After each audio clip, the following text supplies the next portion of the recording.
So who are we? We are the life force power of the universe, with manual dexterity and 2 cognitive minds. And we have the power to choose, moment by moment, who and how we want to be in the world. Right here, right now, I can step into the consciousness of my right hemisphere, where I am, the life force power of the universe, and the life force power of the 50 trillion beautiful molecular geniuses that make up my form, at one with all that is.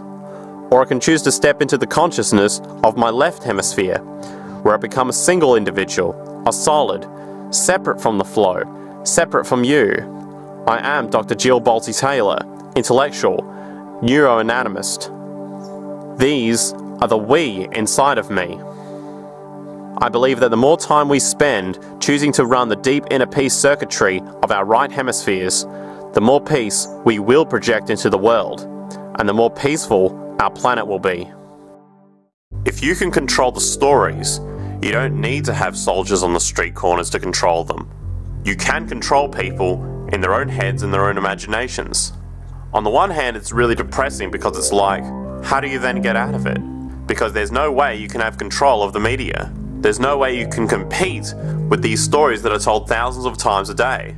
Through advertising, through programming, through newspapers, through the internet now, through video games, through all kinds of ways. But at the same time, the reason I'm hopeful, the reason that actually gives me some optimism, is that capitalism has to do that. That unless it does that, they know that things will fall apart.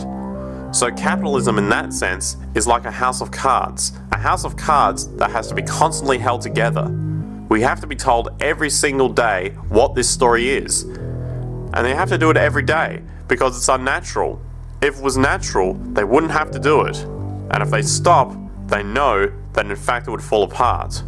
That actually is the great hope for me, is in fact the amount of time they have to spend convincing us about the value of the society is in fact what gives me hope that there's an alternative, just below the surface. And that alternative is much more human, much more compassionate, and it's much more connected to concern for other people. It's much more connected to concern for the planet, and that it's being held down by this incredible and relentless propaganda system. Do you have a family on K-Pax? It doesn't work on K-Pax the same way it works here, Mark. On K-Pax, we don't have families in the way that you think of them. In fact, a family would be a non sequitur on our planet, as it would on most others. In other words, you never knew your parents.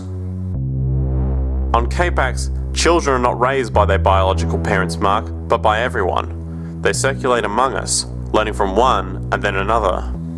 Do you have a child? No. Do you have a wife waiting for you back on K-Pax? Mark. You are not really listening to what I am saying to you, are you? We do not have marriage on K-Pax. There are no wives, there are no husbands, there are no families.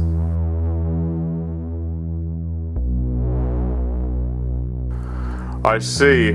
So, what about societal structure? Government?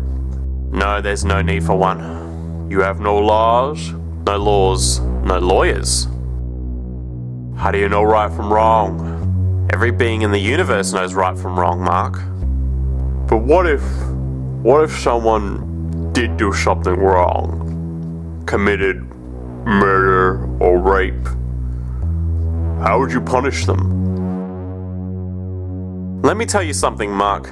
You humans, most of you, subscribe to this policy of an eye for an eye, a life for a life, which is known throughout the universe for its stupidity.